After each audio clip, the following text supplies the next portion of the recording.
To the Farzy Show. Marc Farzetta with you here at the Steven Singer Studio, which today is the delivery room of my son. Hopefully, by the time you guys see this, hopefully all went well. Anyway, also, I'm taping this before I see the Sixers game, so let's just react to probably what was another amazing performance by Joel Embiid and the 76ers. Man, that Joel Embiid's incredible. But anyway, we did make sure we provided you guys with some fresh content, so we do have an interview in store for you with Inside the Bird's own Geoff Mosher to talk about all things Philadelphia Eagles, and I'm pretty sure Geoff shoots down my comparison of Josh Allen and Jalen Hurts.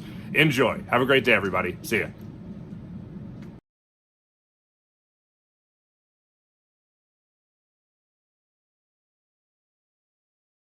Right now, the Rothman Orthopaedics guest line from the Inside the Birds Empire, as he so affectionately refers to it. Please welcome in. You can see him right here on Twitter, and all things Inside the Birds is part of that empire. My good friend Geoff Mosher joins the show. Mosh, what's going on, brother? See, that was an outdated, by the way, how are you, Mark? That was great. That was outdated Twitter profile. No, I just realized.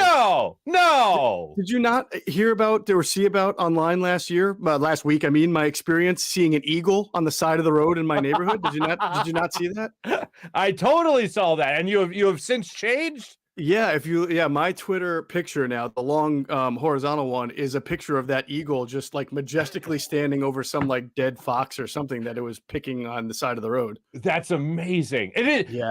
Especially in these parts, when you see a bald eagle, it's like really, like you really stop for a sec. I saw one on 4th of July. I was playing golf, and there was just one sitting in the tree, just it was real. It was moving its head and stuff, and I just couldn't help it. I burst out into, and I'm proud to be an American. You know, that whole thing. But you did your little Lee, you got your Lee Greenwood on. You got it. Nailed it. Now, wait a minute. I feel completely unspecial because I thought I witnessed something that people don't normally see around these. I didn't realize the bald eagle was back, out there for everybody to see. It's actually, we're now hunting them. That's the thing. They're now off the endangered species, and it's like deer season. You know what I'm saying? It's now bald eagle. I see.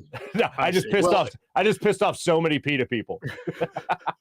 Well, clearly I've got a thing for being around bald people now. So the eagle last week, you now. So who knows what's in store for me in the next day or two. They come in waves. They come in waves. No, I will say that is like the one time I've seen a bald eagle. That is the one time was on that golf course this past 4th of July. So maybe a whole flock of bald eagles, perhaps, rolled into town. A whole Amazing. 3 bald eagles.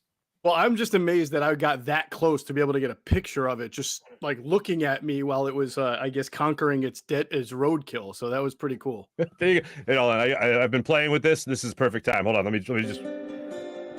And this is Eagle Talk, as an actual bald eagle, with Geoff Mosher and Marc Farzetta. By the way, the comments on Twitter were awesome. Like, at least that eagle killed something, or at least that eagle got the job done. Brutal, my friend. Brutal. Yeah. Speaking of those eagles, transition. How much do you take away from the fact that these divisional games were some of the best games we have ever seen, and we watched the Eagles, and it was like the Eagles and the Patriots were the two teams that got completely blown to smithereens when it came to that first round of the playoffs, wild card round, and the divisional round. I think the question was answered that the Eagles are nowhere near that stratosphere of football that we saw in the divisional round.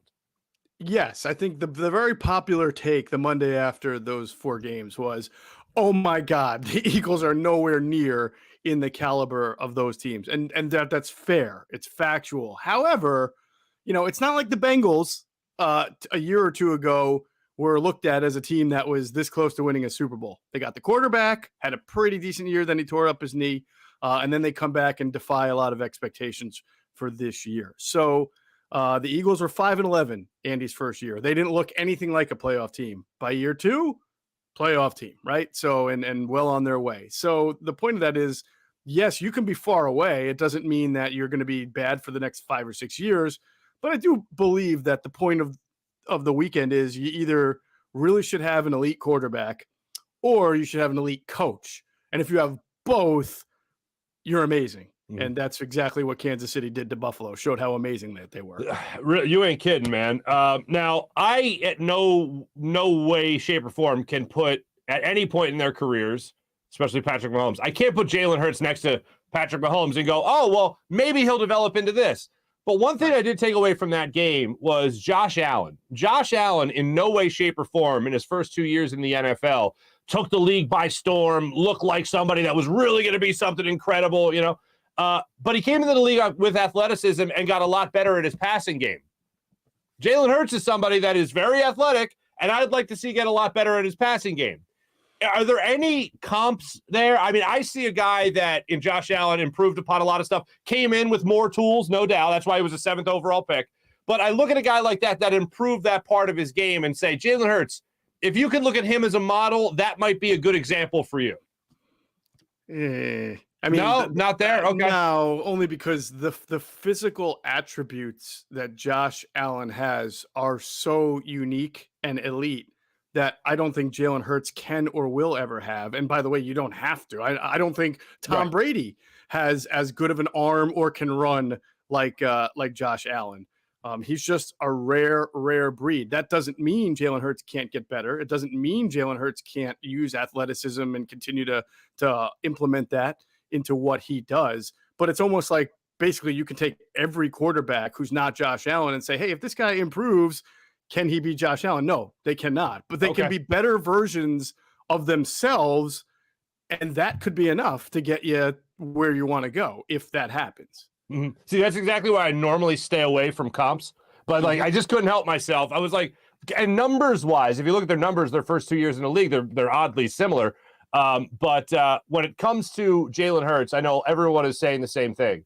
He's got to improve the passing. You can't be a quarterback and not be a good passer. So going into this offseason, how do the Eagles work on that, even if he's not their starting quarterback in 2022? Well, that's really on Jalen. There's so much now since the CBA got changed, like 8 to 10 years ago, so little contact between the coaches and the personnel in the offseason that it's really incumbent upon guys to find their own training and improve on their own. And obviously a lot of quarterbacks work with quarterback trainers, whether it's what's his name, Carson Palmer's brother, Jordan Palmer. Mm-hmm. There's Quincy Avery. I mean, there's just a bunch of guys. I mean, offensive linemen work with Duke Manyweather. So there's a bunch of guys who are out there that you can work with. And so Jalen, I think what Jalen will have to do is do that, but also watch a lot of tape because there are guys open and there are throws he doesn't make, and you wonder if it's because he doesn't trust his arm or because he doesn't see it. See, I think we always say he doesn't see it. Sometimes he sees it. He may just not trust his ability to make it. And so I don't know how you work on that really when you're just working one-on-one with someone, but you can learn a lot by watching tape and improving your craft. And I think that the one thing we can say about Jalen Hurts is he does not seem to be a guy who's afraid to put the work in. So I'm sure he will get started right away. Is that all the same thing when it comes to improving upon what you're reading, your defense and all that stuff? Can just watching film help that? I do think so. I do think because your film watch is basically they always say tape doesn't lie. So he can get him a bird's eye view without no pun intended, or an all 22 look at all of the things that he can improve on that he might not be able to see in the moment. And then once you develop that intuition where you are back in that moment and that there's that spot in the zone or that wide receiver who's really good at that route or that rhythm that you've worked on all offseason, you can trust it more than maybe you were able to do the first time around. Mm-hmm. I'll jump right into this question while we're talking about quarterback play and all that with Jalen Hurts. And I'm asking everybody this question, and we're putting it together in a nice little package, Geoff Mosher, and you will be featured in this nice little package. Oh, yeah. When it comes to Jalen Hurts, who is he to you? Is he the Eagles starter next year? Is he the franchise guy? What is Jalen Hurts to Geoff Mosher?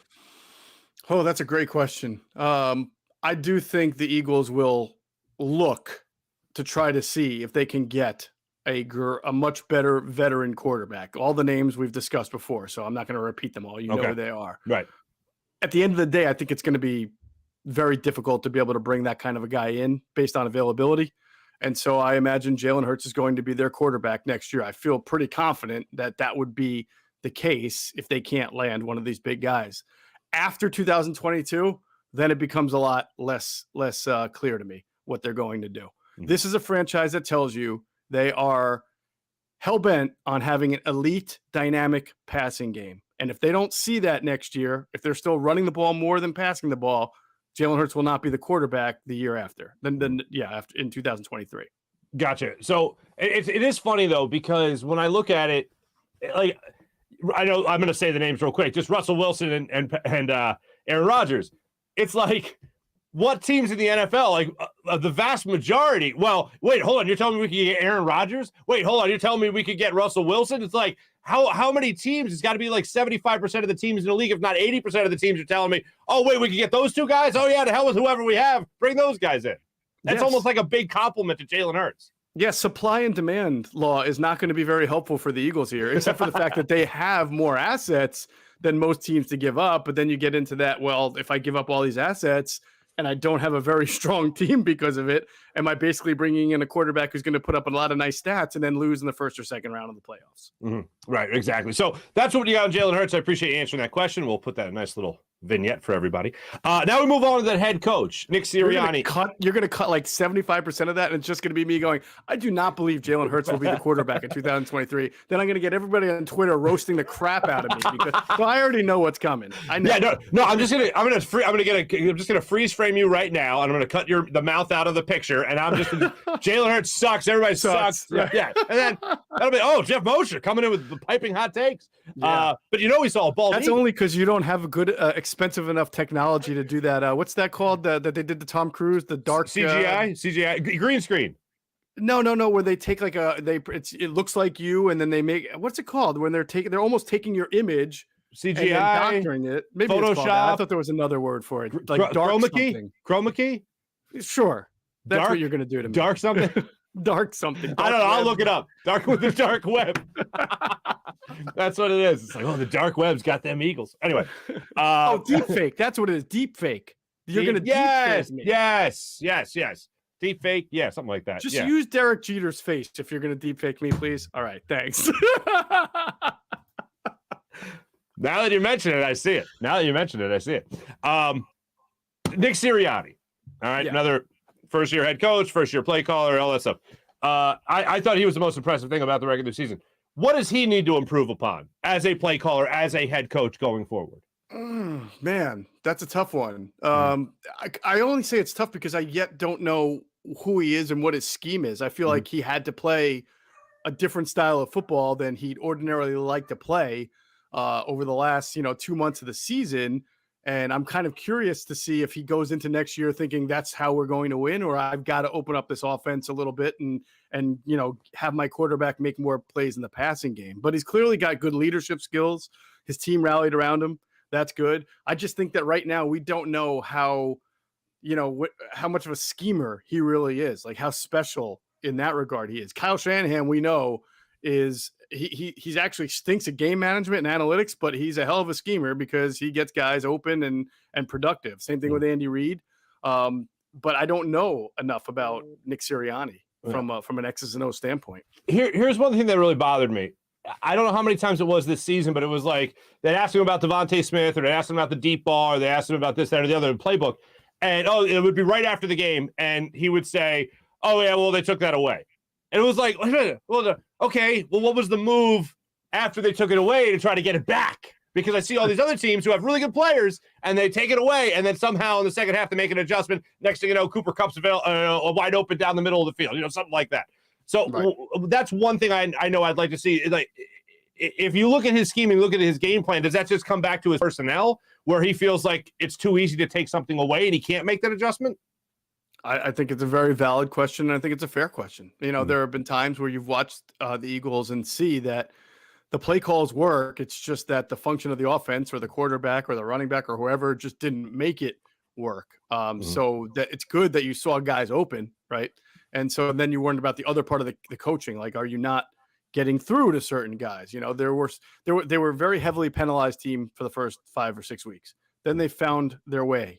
And then over the last month, I think they started to accrue the penalties again. That can be discipline.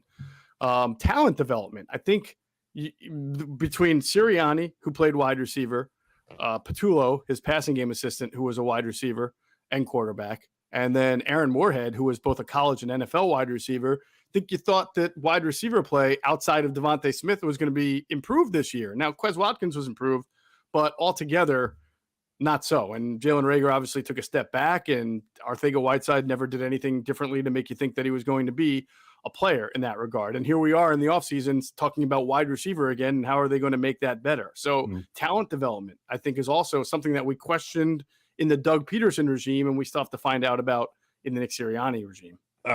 Reagor back next year. Cap hit is huge if he's not. So is that just something we're all going to have to accept? It's hard for him not to be back because of everything you said, the cap hit.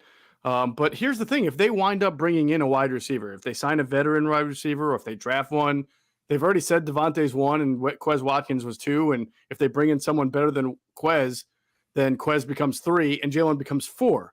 Now, can Jalen Reagor be the fourth receiver? Is a special teams player and only on the field in very select 4 wide receiver formations, which is 10% of the offense, or only on the field if there's an injury. So if does the value then match the role? That it was easier with Arcega-Whiteside because as a second round pick by year 3, you're not making that much money.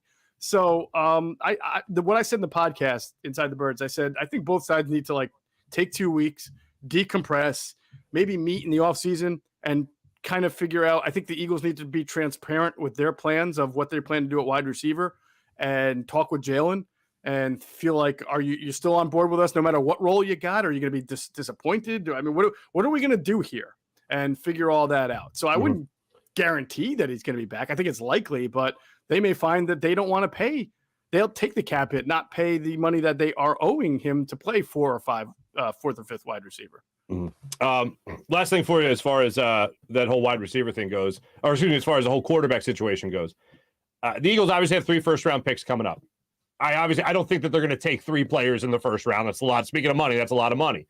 Do you think Howie Roseman kind of couches his bets with Jalen Hurts and moves one of those picks to the following year, to next year's draft, in order to maybe move up in that aspect and take a quarterback in the next draft?